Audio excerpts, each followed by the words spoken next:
Hey everyone, welcome to this Spellbay. Let's talk about Tripti Dimri and जो film आई है recently माँ बहन इसके बारे में. This film is just amazing and जो एक्टर्स है इस फिल्म में माधुरी दीक्षित, धरना एंड तृप्ति दिमरी, इनकी एक्टिंग नेक्स्ट लेवल है. एक्सेंट ऑन पॉइंट उन्होंने पकड़ा है. एंड उसके अलावा जो सपोर्टिंग कास्ट मेंबर्स है जैसे कि रवि किशन, गीतांजलि कुलकर्णी, रमा शर्मा, ये लोगों को भी स्क्रीन पे देख के मजा आ रहा था. तो इन सारे एक्टर्स को इंडस्ट्री में देख के ऐसा लगता है कि इतने टैलेंटेड एक्टर्स है इंडस्ट्री में. स्टिल अभी भी बड़े प्रोडक्शन हाउसेस ऐसे मीडियोकर नेपो प्रोडक्ट्स को हमारी तरफ पुश कर रहे हैं. फिल्म की राइटर का नाम पूजा तोलानी है एंड डायरेक्टर का नाम सुरेश त्रिवेणी. एंड तृप्ति दिमरी को भी काफी साल हो गया है इंडस्ट्री में. एंड जो भी तृप्ति को कला एंड बुलबुल की वजह से जानता है उनको ये पता रहेगा कि उसको एक्टिंग आता है, इसमें कोई डाउट नहीं है. जस्ट दैट बीच में क्योंकि उसने कमर्शियल फिल्में करने का ज्यादा कोशिश किया, इस वजह से थोड़ा उसका जो ग्राफ है वो अफेक्ट हुआ. And it is a great thing कि वक्त रहते ही तृप्ति दिमरी को रियलाइज हो गया कि कहीं ना कहीं इंडस्ट्री के सर्टन लोग उसको टाइपकास्ट कर रहे हैं, क्योंकि दिशा पटनी का जो करियर है वो इस पॉइंट पे स्टॉल हो गया है. उसने शुरुआत बहुत स्ट्रॉन्ग की थी एंड पोटेंशियल था उसमें, बट इवेंचुअली क्या हुआ कि उसने ऐसी फिल्मों को चूज किया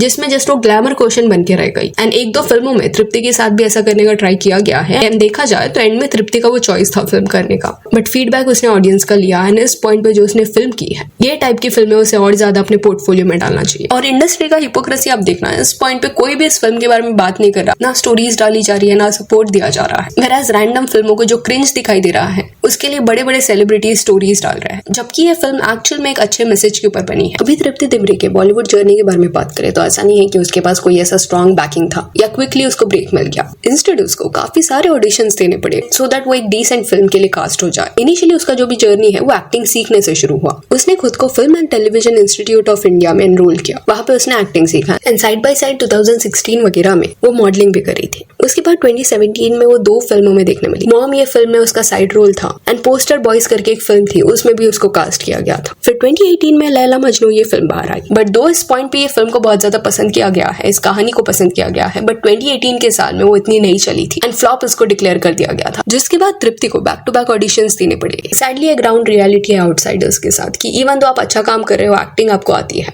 बट आपको सिलेक्ट नहीं किया जाता, आपके पास वो फिल्मों का ऑप्शंस नहीं रहता जो दूसरों के पास है. तो 2 साल तक तृप्ति का कोई फिल्म नहीं आया था 2020 तक. तो 2018 के बाद तृप्ति का कोई फिल्म नहीं आया था, वो सिर्फ ऑडिशंस दे रही थी. एंड एक ऐसा ऑडिशन उसने दिया था बुलबुल फिल्म के लिए. और ये जो फिल्म है वो अनुष्का शर्मा की प्रोडक्शन हाउस के अंडर बन रही थी. अनुष्का और उसका ब्रदर करनीश ये प्रोडक्शन हाउस को हैंडल कर रहे थे. तो बुलबुल ये फिल्म के लिए तृप्ति सिलेक्ट हुई. एंड ये फिल्म का भी OTT रिलीज था, बट लोगों ने उसको बहुत ज्यादा पसंद किया. एंड सैडली बुलबुल के बाद भी वही हुआ, कोई ऐसा प्रोमिनेंट रोल उसको नहीं मिला था इंडस्ट्री में. कोई और प्रोडक्शन हाउस उसको चांस भी शायद नहीं दे रही थी, क्योंकि नेक्स्ट जो उसकी फिल्म बन रही थी कला, इसको भी अनुष्का एंड करनीश ही प्रोड्यूस कर रहे थे. एंड इट इज सेड कि उस फेज के दौरान करनीश एंड तृप्ति दिमरी जो है वो डेट भी करने लग गए. तो ये दूसरी फिल्म का भी जो चांस है वो क्लीन स्लेट्स नहीं दिया. एंड कला ये फिल्म रिलीज हुई. एंड ये जो प्रोडक्शन हाउस थी अनुष्का शर्मा की, एक काफी अच्छी फिल्में बना रही थी, बट सडनली कुछ तो हुआ. रूमर्स ये है कि अनुष्का शर्मा और उसके ब्रदर के बीच में प्रॉब्लम्स शुरू हुए थे, बट ओपनली ऑब्वियसली अपने फैमिली के अगेंस्ट अनुष्का कभी स्टेटमेंट नहीं दी. ये कहा जा रहा था क्लियरली अनुष्का एंड विराट काफी सक्सेसफुल है, और ये कहा जा रहा था कि ये प्रोडक्शन कंपनी का जो भी एक्सपेंस है, एस्टैब्लिश करने का एक्सपेंस वगैरह, वो अनुष्का ने बेयर किया था. बट इवेंचुअली जब फिल्म बन रही थी, फिल्म हिट जा रही थी, आगे का जो भी क्रिएटिव डिसीजन होने वाला था उसमें अनुष्का और उसके ब्रदर के बीच में क्लैशेस हो रहे थे. एंड सर्टेन चीजें भी हो रही थी बैकग्राउंड में जो अनुष्का के लिए अनफेयर थी. उसका जो भी प्रॉफिट में परसेंटेज था वो उसको नहीं मिल रहा था. इन अ वे स्टील किया जा रहा था उससे, ऐसा कहा जाता है. एंड एक पॉइंट पे अनुष्का ने डिसाइड किया कि वो ये प्रोडक्शन कंपनी से अलग हो जाएगी. दो उस पॉइंट पे अनुष्का का ये कहना था कि उसको खुद के एक्टिंग करियर पे ध्यान देना है. एंड करनीश एंड अनुष्का ने ऐसे दिखाया कि एवरीथिंग इज गोइंग वेल, कुछ प्रॉब्लम्स नहीं चल रहे हैं. बट अगर आप देखोगे तो सेपरेट होने के बाद अनुष्का ने फिर से ऐसा कोई एक्टिंग रिज्यूम नहीं किया है इतने एग्रेसिवली कि उसको अपने प्रोडक्शन कंपनी के लिए टाइम ना हो.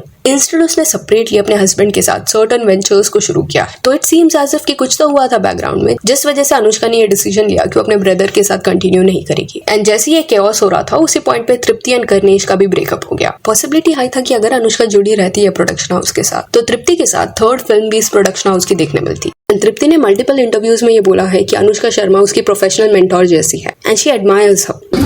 Anushka is a great actress and I've always looked up to her as an actress and she's a great inspiration. And as a producer, I think she and Karnesh both are doing a wonderful job, giving roles to new people and giving opportunities to new people. तो वो fond थी अनुष्का को लेके. And it seems as if कि अनुष्का भी बहुत ज्यादा supportive थी तृप्ति को लेके, जिस वजह से बैक टू बैक 2 फिल्मों के लिए कास्ट किया गया था उसको. बट सैडली ये जो सक्सेसफुल कॉम्बिनेशन था वो आगे नहीं देखने मिला. उसके बाद अगले साल तृप्ति दिमरी जो है वो एनिमल फिल्म में देखने मिली. अभी जिन्होंने भी तृप्ति को एनिमल में देखा है एंड कला, बुलबुल ये सारी फिल्में जिन्होंने इसकी नहीं देखी है उन्होंने कहीं ना कहीं वो सिर्फ बोल्ड सीन्स को ध्यान में रखा एंड तृप्ति को उस वे से कैटेगराइज कर लिया, क्योंकि नेक्स्ट जो फिल्म आई थी तृप्ति की वो बैड न्यूज थी एंड उस फिल्म में भी ऐसे कई सीन्स थे जिसको जिस वे से शूट किया गया था वो ग्रेसफुल नहीं लग रहा था, इट वॉज लुकिंग बैड। और अगर तृप्ति ऐसी फिल्में करना कंटिन्यू करती तो इट वॉज हाईली पॉसिबल कि वो टाइपकास्ट हो जाती है एंड उसका जो करियर है वो कहीं पे नहीं जाता। रीजन भी एक तो ऐसी फिल्में चलती नहीं है, बैड न्यूज जो है वो चली नहीं, वो फ्लॉप गई। और बैक टू बैक अगर आप ऐसी फिल्में करोगे उसके बाद क्या होगा कि लोग फिर आपको सीरियसली लेना बंद कर देंगे एंड ऑडियंस का जो सपोर्ट भी है आपके पास वो भी कम होता जाएगा। दिशा के साथ एग्जैक्टली वही हुआ है। तो सी पे चेक वाइज बड़े प्रोडक्शन हाउस के साथ काम करना बहुत ज्यादा बेनिफिशियल है, क्योंकि उनका बजट ज्यादा रहता है तो पे भी ज्यादा मिलता है। बट अजीब चीज उनके केस में ये देखने मिलता है कि दो उनके पास फंड्स है बट अच्छी कहानियों में वो इन्वेस्ट नहीं करते, वही सेम लेम क्लीशे कहानियों को फिर से वो लोग बनाते रहते हैं। whereas जो दूसरे प्रोडक्शन हाउस है जिनका इतना नाम नहीं है वो लोग अच्छी कहानियों में इन्वेस्ट करते हैं बट एट टाइम्स एक्टर्स को उतना पे नहीं किया जाता क्योंकि बजट जो है वो लिमिटेड रहता है। एनीवेज माँ बहन ये फिल्म का बजट अच्छा था, 50 करोड़ के आसपास इसका बजट था एंड इतना अच्छा परफॉर्मेंस देने के बाद भी आई एम प्रीटी श्योर कि तृप्ति दिमरी को अपनी नेक्स्ट फिल्म के लिए भी बहुत सारे ऑडिशंस देने पड़ेंगे सो दैट वो एक अच्छी फिल्म क्लोज कर पाए। तो इसी अनफेयर रियलिटी के बारे में हमेशा हम बात करते हैं। लोग कमेंट्स में एट टाइम्स ये चीज हाईलाइट करते हैं कि क्यों हम लोग अभी भी नेपोटिज्म के बारे में बात कर रहे हैं। तो बात करना पड़ेगा, रीजन बीइंग ऑडियंस ही वो फैक्टर है पूरे इक्वेशन में जो थोड़ा बहुत चीजें फेयर बना सकती है। अब दूसरे एक्टर्स को देखना, जानवी कपूर पॉडकास्ट वगैरह पे जाती है, बात करती है कि उसको एक्टिंग वगैरह करना है, अच्छी एक्टिंग करना, अच्छा काम करना, अच्छी फिल्में उसको चूज करना है, जबकि इतनी फिल्मों में उसको चांस दे दिया गया है स्टिल उसकी अच्छी एक्टिंग देखने नहीं मिल रही। इब्राहिम अली खान का केस देख लेना, पहली फिल्म इतनी बुरी थी, स्टिल 2-3 फिल्में ऑलरेडी उसने साइन कर ली है। अनन्या पांडे का केस ले लो, कितने चांसेस उसको मिले एंड देन जाके उसने एक्टिंग सीखा। आलिया भट्ट का केस ले लो, क्या उसको दूसरों की तरह ऑडिशंस देने पड़ते हैं? मोस्टली नहीं, बिकॉज प्रोड्यूसर जो है वो स्क्रिप्ट को उसको डायरेक्टली मेल पे भेज देते हैं कि देखो ये तुम्हें करना है तो तुम्हें प्रायोरिटी दिया जाएगा एंड स्टिल इनके फैंस चाहते हैं कि इनके मीडियोकर परफॉर्मेंस को लोग सपोर्ट करें।